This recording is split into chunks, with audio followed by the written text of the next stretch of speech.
ዘመቻ አንድነት በሚል በመላው አማራ የሚገኝ የፋኖ አደረጃጀት በተመሳሳይ ሰዓትና በተመሳሳይ ዕለት በአብይ አህመድ ወራሪ ኃይል ላይ ጥቃት ለመሰንዘር በታቀደው ዕቅድ መሰረት እንግዲህ የአማራ ፋኖ ሁሉም አደረጃጀቶች በጋራ ጥምረት በመፍጠር በአብይ አህመድ ወራሪ ኃይል ላይ ጥቃት ፈጽመዋል።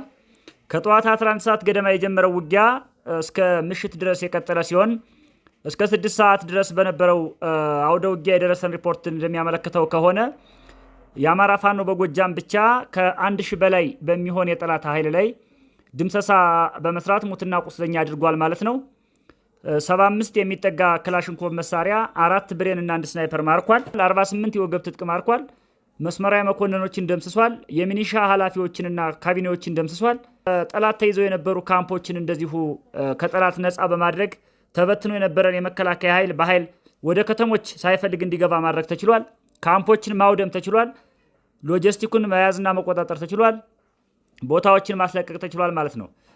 ጠቅላላ ወደ ውጊያውን ስንመለከት የአማራ ፋኖ በጎጃም ብቻ በዘመቻ አንድነት ስም 35 ቦታዎች ላይ ተኩስ በመክፈት በጠላት ላይ ከፍተኛ የሆነ የቁሳዊና ሰብአዊ ኪሳራ ማድረስ ተችሏል። በአጠቃላይ በ35 አውደ ውጊያዎች በተደረጉ ፍልሚያዎች ማለት ነው እንግዲህ ከ1000 በላይ የጠላት ኃይል ላይ ድምሰሳ ተሰርቷል።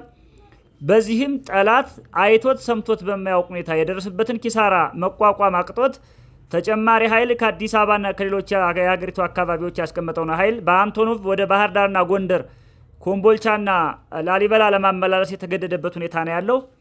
እንደምታስታውሰው አብይ አህመድ ከሰሞኑ ባህር ዳር ከተማ ላይ ሳይክል እየነዳ ታይቶ ነበረ። አብይ አህመድ ባህር ዳር ላይ ለመታየት ከ1 ወር በላይ ጠንካራ ወታደራዊና የደህንነት ዝግጅት ሲያረግ ከርሞ ምናልባት ባህር ዳር ለመታየትን ናሳ እዚያ ህዋ ደርሶ ከመመለስ በላይ የናሳ ሳይንቲስቶች ወደ ህዋ ከሚያደርጉት ጉዞ በላይ ተዘጋጅቶ ነው ባህር ዳር ደርሶ የተመለሰው እና እነ ዳንኤል ክብረት የታለፋን ነው እኛ ባህር ዳር ላይ ነን ሲሉ ነበረ። በዚህ አጋጣሚ አንድ ነገር ያስታወሰኝ ምንድነው በኳታሩ የዓለም ዋንጫ ጊዜ ሳውዲ አረቢያና አርጀንቲና ሲጫወቱ ሳውዲ አረቢያ 4-1 ይመስለኛል አርጀንቲናን ታሸንፋታለችና አንድ የሳውዲ ደጋፊ ከስቴዲየም ወጥቶ ዌር ኢዝ ሜሲ እያለ የኳታርን ከተማ ሲያጥለቀልቅ ነበረ በፉከራና በሽለላና ሜሲ በወቅቱ ለሚዲያዎች በሰጠው ምላሽ የዋንጫው ዕለት እንገናኝ በሉት ነበር ያለ።